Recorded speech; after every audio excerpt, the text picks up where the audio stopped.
하나님 말씀은 출애굽기 33장 3절에서 6절 그리고 14절을 다 같이 합독하겠습니다. 시작. 너희를 젖과 꿀이 흐르는 땅에 이르게 하려니와 나는 너희와 함께 올라가지 아니하리니 너희는 목이 곧은 백성인즉 내가 길에서 너희를 진멸할까 염려함이니라 하시니 이 백성이 이 준엄한 말씀을 듣고 슬퍼하여 한 사람도 자기의 몸을 단장하지 아니하니 여호와께서 모세에게 이르시기를 이스라엘 자손에게 이르라 너희는 목이 곧은 백성인즉 내가 한순간이라도 너희 가운데에 이르면 너희를 진멸하리니 너희는 장신구를 떼어내라 그리하면 내가 너희에게 어떻게 할 것인지 정하겠노라 하셨음이라. 이스라엘 자손이 호렙 산에서부터 그들의 장신구를 떼어내니라. 여호와께서 이르시되 내가 친히 가리라 내가 너를 쉬게 하리라. 아멘. 우리 함께 따라합니다. 내가 너와 함께 가리라. 내가 너와 함께 가리라. 예, 사진 그림 하나 보여주십시오. 예, 무슨 그림이죠? 예, 소돔과 고모라가 멸망받을 때 유황 뿌리만 하늘에서 떨어집니다. 롯과 그 아내와 가 지금 탈출하고 있는 모습을 보여주고 있죠. 여러분, 이 그림에 제목을 붙인다면 뭐라고 붙일까요? 사랑의 하나님 아니면 진노의 하나님? 붙여보세요. 뭐가 맞을 것 같아요? 진노의 하나님이죠. 다음 그림 보여주세요. 이 그림은 사랑의 하나님인가요? 아니면 진노의 하나님인가요? 진노의 하나님이죠. 여러분, 동전에 500원을 보더라도 여러분 500원짜리 동전에도 앞에 학이 있고 뒤에 뭐가 있죠? 500이라고 써 있죠. 그러나 앞 뒤가 다르지만 동전입니다. 동전의 양면처럼 하나님은요, 한쪽 면에서는 사랑의 하나님이지만 다른 면에서는 진노의 하나님, 공의의 하나님이 됩니다. 공의의 하나님이 아닌 건 아닙니다. 동전의 양면처럼 사랑과 공의를 같이 갖고 계시죠. 우리는 계속 사랑의 하나님만을 보려고 하고 있고 공의의 하나님을 대면하지 않으려고 노력하고 살아가고 있는 연약한 존재들, 하나님을 두려워하고 죄를 피하고 싶은 그런 존재들이죠. 300년 전에 미국의 영적 대각성을 이끌었던 위대한 신학자 조나단 에드워즈가 쓴 진노의 하나님의 손 안에 든 죄인이라는 책을 보면요, 진노의 하나님의 손 안에 든 죄인, 너무나 적나라하게 하나님의 진노를 이렇게 구체적으로 서술하고 있는데요, 일부분을 읽어드리면 이렇습니다. 하나님의 진노의 활은 이미 당겨져 있고 화살은 곧장 날아가 여러분의 심장을 관통할 준비가 되어 있습니다. 한순간이라도 화살이 여러분의 심장을 뚫어 여러분의 피가 쏟아져 나오도록 하지 않는 것은 오직 하나님의 주권적인 뜻입니다. 여러분이 아침에 일어나서 지옥에 떨어지지 않는 것은 하나님의 손으로 여러분을 붙들고 있기 때문이지 다른 이유는 없습니다.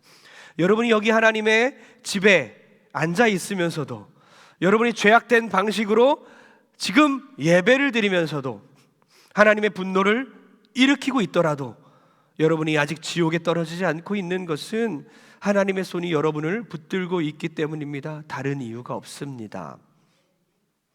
저는 이것을 처음에 영문으로 읽었는데요, 더 실제적으로 다가오더라고요. 그 책을 읽으면서 들었던 생각은, 나는 지옥불에 떨어져야 마땅한 존재이구나. 하나님은 나에 대해서 진노를 품고 계시겠구나. 내가 하나님께 까불다간 죽겠구나. 이런 생각을 하게 된다는 거죠. 하나님은 진노의 하나님이십니다. C.S. 루이스는 이렇게 말합니다. 하나님의 심판이 혹 연기될 수는 있어도 취소될 수는 없다. 하나님의 심판이 연기될 수는 있어도 취소될 수는 없다는 거죠. 여러분, 하나님은요 진노의 하나님이시라는 거예요. 또 하나 여쭙겠습니다. 하나님이 복수를 하시는 분입니까? 아니면 복수는 절대 안 하시고 용서만 하는 분일까요? 뭘 것 같아요? 복수하시는 분이시죠. 시편 94편에 시편 기자가 1절에 하나님을 두 번이나 이렇게 말합니다. 복수하시는 하나님이여, 복수하시는 하나님이여, 빛을 비춰주소서. 하나님은 복수의 하나님, 진노의 하나님이라는 거죠. 오늘 본문의 말씀을 통해서 하나님께서 진노하셔서 이스라엘 백성들과 동행하기를 거부하시고 하나님의 임재가 아니라 하나님의 부재 사건을 보면서 우리에게도 하나님께서 동행 거부할 때에, 그걸 선언할 때에 우리는 어떻게 해야 되나 깨닫고 평생 주님과 이제는 동행하기로 그렇게 결단하고 나가는 여러분들 되길 주의 이름으로 부탁드립니다. 여러분, 하나님의 동행 거부 당한 성도 있습니까? 여러분의 자녀가 혹시 하나님의 동행 거부를 당했습니까? 하나님께서는 오늘 본문에 보니까 불같이 화나 계십니다. 진노하고 계십니다. 왜요? 이스라엘 백성들이 최초로 신을 만든 사건 때문이죠. 여러분, 이 컵을 만들고 이 컵이 신이라고 생각한다면 얼마나 어리석습니까? 이 컵이 나를 애굽에서 인도해낸 나의 하나님이야. 이렇게 잠깐 마시겠습니다. 이 컵이 나의 신이다. 마치 여러분 자녀들이 애완견이 있어요. 고양이를 키웁니다. 개나 고양이를 키우고 있다가 너무너무 사랑하고 그런 나머지 부모님한테 이렇게 말해요. 이 강아지가, 이 고양이가, 내가 키우는 이 애완견이 나의 진짜 반려자고, 내가 지금까지 내 존재가 있게 한 그런 원인이며, 이 강아지와 고양이가 나를 평생 동안 돌봐주고 내가 정말 섬기고 존경하고 사랑합니다. 부모님보다 더.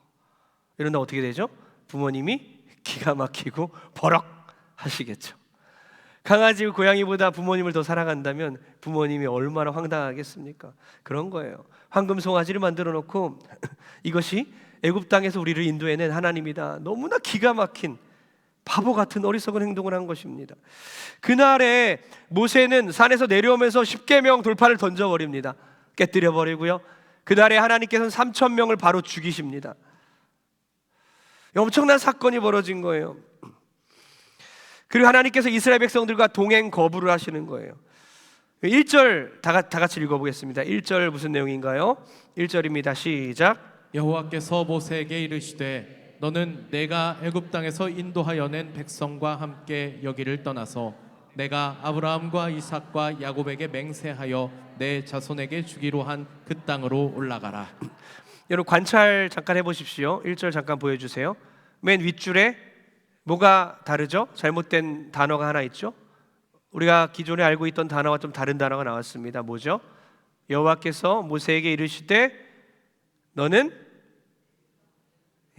뭐가 잘못됐어요? 내가가 아니라 내가라고 하셨어야 돼. 하나님께서 내가 애굽 땅에서 인도했는 백성이라고 말씀하셔야 되는데 그렇게 안 하시고 너 모세가 라고 말씀하십니다. 무슨 말입니까? 이젠 내 백성 아니라는 거죠. 여러분 20장에 보면 나는 너를 애굽 땅 종되었던 집에서 인도하여 낸 너의 하나님 여호와라. 하나님께서 이스라엘 백성들이 친백성 되어주시겠다, 친하나님 되어주고 이스라엘 백성들이 친백성이다 말씀하셨어요. 그런데 지금 단어를 바꿨습니다. 왜죠? 이 바로 전장에 보니까 이스라엘 백성들이 황금송아지 만들어 놓고 만들기 전에 뭐라고 합니까? 도대체 우리를 애굽 땅에서 이끌어낸 그 모세 어디 갔어? 하나님이 아니라 우리를 애굽 땅에서 이끌어낸 모세 어디 갔어? 이럽니다. 하나님께서 똑같은 말씀을 하시는 거예요. 야 모세, 네가 너의 백성들, 너가 이끌어낸 애굽 땅에 이끌어낸 너의 백성들 데리고 가나안으로 가라. 나는 안 가겠다 라고 말씀하시는 거예요. 여러분 얼마나 끔찍한 말입니까? 얼마나 무서운 말씀입니까? 하나님께서 매몰차게 선을 긋고 있는 거예요. 내가 사자를 보내줄게. 야 가나안 땅까지 가기로 약속했으니까 젖과 꿀이 흐르는 가나안 땅 가라. 그래 가라. 나는 안 가겠다. 나는 너희랑은 안 가겠다. 3절 다 같이 읽겠습니다. 3절 시작. 너희를 젖과 꿀이 흐르는 땅에 이르게 하려니와 나는 너희와 함께 올라가지 아니하리니 너희는 목이 곧은 백성인즉 내가 길에서 너희를 진멸할까 염려함이니라 하시니. 하나님과 이스라엘 백성들의 언약 관계가 지금 깨져버린 것입니다. 지금 큰일 난 것입니다. 하나님께서 이스라엘 백성들에게 너희와 안 가겠다 말씀하시는 거예요. 왜 안 갑니까? 안 가는 이유가 뭡니까? 목이 곧은 백성, 아주 교만하고 목이 기부스했다고 말하지 않습니까? 우리가 하나님께 전혀 순종하지 않고 굽힐 줄 모르는 그런 교만한 그런 모습을 관용적으로 표현한 거예요. 목이 곧은 백성들, 교만하고 굽힐 줄 모르고 회개하지 않고, 그러니까 인간의 고집을 말하고 있는 겁니다. 그를 진멸시켜 버리겠다. 공의 하나님께서 이스라엘 백성들을 진멸시키겠다, 태워버리겠다. 내가 너희와 함께 가다가 내가 너희를 죽일 것 같다, 이렇게 말씀하시는 거예요. 내가 너희를 죽일 것 같으니까 죽이는 것보다는 같이 안 가는 게 낫지 않겠냐. 여러분 생각해 보세요. 부모가 너무나 화가 났어요. 자녀의 배은망덕한 모습과 부모를 공경하지 않는 모습 때문에 화가 났어요. 그래서 같이 식사하러 가는데, 야, 내가 돈은 줄게, 식사비는 보낼게, 나는 같이 안 먹어. 그런 거예요. 야, 나는 같이 안 가, 너네끼리 먹어라. 하나님께서 너무나 진노하시고 분노하시고 우상 숭배를 하나님이 그냥 넘어가시는 분이 아닌 거예요. 여러분 정말 큰일 난 겁니다. 여러분 어떻습니까? 하나님이 함께 가지 않겠다고 여러분에게 동행 거부 선언을 하시면 여러분 어떠십니까? 여러분 우리가 인생에 성공 가도를 달리고 승승장구한 인생을 살아도, 평탄한 길을 갈지라도, 돈을 잘 벌고 성공할지라도 하나님이 안 계시면 망한 인생인 줄 믿습니다. 그러나 우리가 잘 안 될지라도, 망하는 것 같지만 하나님이 나와 함께 계시면 모든 것을 가진 자인 줄 믿습니다. 하나님이 함께 하셔야 되는 거예요. 하나님의 임재가 없으면 끝난 겁니다. 하나님의 부재가 있다면, 하나님 안 계시다면 우리 애통해야 되는 거예요. 괴로워야 되는 것입니다. 타울러라는 사람이 이제 수도사가 됐는데, 수도사가 된 지 얼마 되지 않아서 이제 묵상을 하며 강변을 거닐고 있는데 한 노인이 있는 거예요. 그런데 그 노인을 보니까 이렇게 혼자 말을 하고 있는 거예요. 그 노인이 이렇게 말했어요. 나는 언제나 기쁘다. 내게는 모든 날이 선하다. 나쁜 날은 하나도 없다. 그때 이제 타울러 수도사가 그 노인에게 약간 짓궂은 질문합니다. 만약 하나님께서 당신을 지옥에 떨어뜨린다면 당신은 어떻게 할 겁니까? 그러자 노인이 유쾌하게 이렇게 대답합니다. 나는 지옥이 어디 있는지는 잘 모르겠지만, 그러나 내가 아는 것은 주님께서 나를 떠나지 않는다는 것이요. 한쪽 팔로는 겸손히 주의 인성을 안았고, 다른 팔로는 사랑이 주의 신성을 안았고, 내가 가는 곳에 주님도 함께 간답니다. 그래서 주님이 없는 황금이 있는 천국에 가는 것보다 주님이 계시는 불구덩이에 나도 함께 들어가겠어. 무슨 말입니까? 천국이 아무리 화려하고 아름다울지라도, 아무 근심도 없는 곳일지라도 주님 안 계시면 아무것도 아니라는 것입니다. 그러나 우리가 지옥불 속에, 불구덩이 속에 던져질지라도 주님이 함께 계시면 그것이 천국이고 행복한 곳이라는 사실입니다. 우리가 찬송가에 이렇게 내 영혼이 은총 입어 찬양을 우리가 그렇게 부르지 않습니까? 내 주 예수 계신 곳이 그 어디나 하늘나라. 주 예수와 동행하니 그 어디나 하늘나라.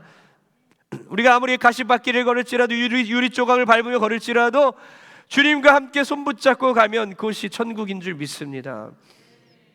그 사실을 잊으면 안 된다는 것입니다. 이스라엘 200만 명의 지금 단일 교회, 최대 규모의 하나의 교회가 지금 광야에서 걸어가고 있습니다. 초대형 슈퍼 메가 처치가 있는 거예요. 200만 명의 성도가 있지만 사이즈가 중요한 게 아니에요. 바른 신앙이 중요하다는 것입니다. 하나님을 사랑하는지, 온전한 예배를 드리고 있는지, 하나님만 예배하고 하나님만 섬기고 있는지, 그들 가운데 우상 숭배하고 있는 사람들이 있다면 그 교회는 아무 의미가 없는 교회예요. 마찬가지로 우리가 아무리 인원이 많아질지라도 그것보다 중요한 것은 여러분 중에 온전한 예배자들이 많아지고, 정말 하나님을 사랑하고 하나님께 내 인생을 건 사람들이 많아질 때에 하나님이 여러분들을 기뻐하시고 동선교회를 아름답다 하실 줄 믿습니다. 여러분들이 그런 성도 되어주시길 부탁드립니다. 보니까 하나님께서 동행 거부할 때 어떻게 해야 되는가, 이스라엘 백성들이 어떻게 한지 아십니까? 4절과 5절 반전이 일어나는데요, 다 같이 읽겠습니다. 시작. 백성이 이 준엄한 말씀을 듣고 슬퍼하여 한 사람도 자기의 몸을 단장하지 아니하니, 여호와께서 모세에게 이르시기를 이스라엘 자손에게 이르라. 너희는 목이 곧은 백성인즉 내가 한순간이라도 너희 가운데에 이르면 너희를 진멸하리니, 너희는 장신구를 떼어내라. 그리하면 내가 너희에게 어떻게 할 것인지를 정하겠노라 하셨습니다. 아멘. 하나님께서 이 준엄한 말씀하셨을 때에 이스라엘 백성들이 이 말씀을 듣고 슬퍼하면서, 슬퍼하다는 말은 탄식하다는 뜻입니다. 깊은 탄식을 하고 애통해하면서 회개하는 심정으로 단장을 하지 않았다고 합니다. 한 사람도 단장한 사람이 없다. 그러니까 우리가 알 수 있는 건 뭡니까? 영적으로 사람이 무너지면요, 내면이 무너지면 외면을 갖추게 됩니다.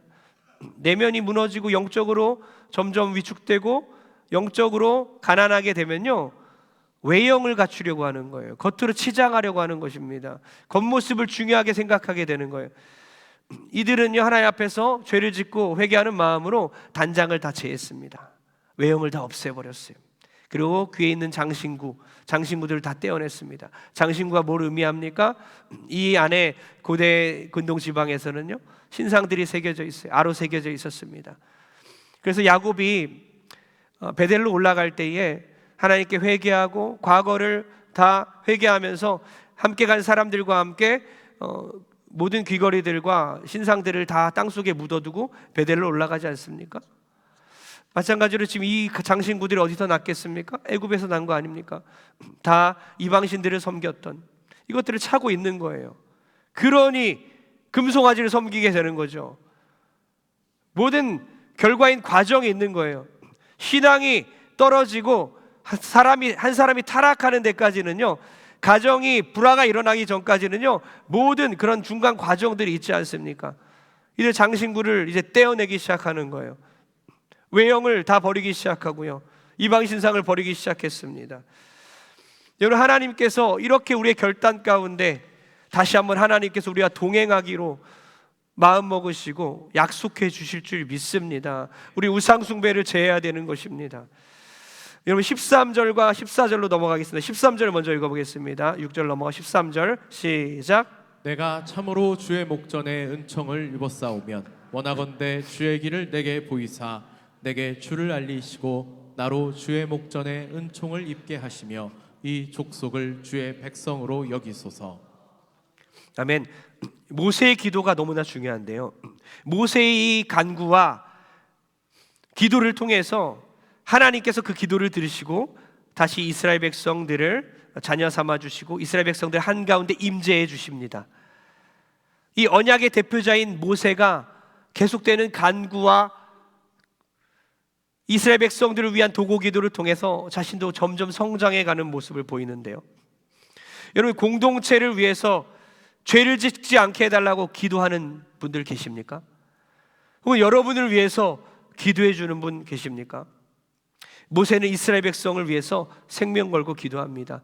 1절에는요, 생명책에서 자기 이름을 지어주시고 이스라엘 백성들의 이름을 지우지 말라고 기도하죠. 어떻게 이런 기도할 수 있겠습니까? 여러분, 자녀를 위해 그런 기도할 수 있습니까? 자녀를 위해 그런 기도하는 게 쉽지 않아요. 생명책에서 지우는 거는요, 영원히 멸망받는 거잖아요. 하나님과의 관계가 끊기는 거잖아요. 차라리 내가 하나님과의 관계가 끊겠다, 내가 영원히 죽겠다, 이런 마음으로 이스라엘 백성들을 위해 기도한 거예요. 마찬가지로 지금 모세는 이스라엘 백성들을 기도하면서 뭐에 호소합니까? 하나님과의 특별한 관계에 호소하고 있습니다. 바로 주의 백성 아닙니까? 주의 백성들을 건져 주소서, 주의 백성으로 여겨 주소서. 여러분, 우리가 어떻게 기도해야 합니까? 우리 사랑하는 자녀들을 위해서 기도할 때에 하나님의 자녀 아닙니까? 유아 세례하지 않았습니까? 하나님의 자녀로 우리가 늘 날마다 제가 기도하지 않았습니까? 어렸을 때부터 하나님 주일학교 다니지 않았습니까? 하나님 불쌍히 여겨주세요. 하나님 일대에서 끊기지 않고 믿음이 2대로 넘어가게 도와주세요. 한 가정에서 구원이 일어나게 하소서.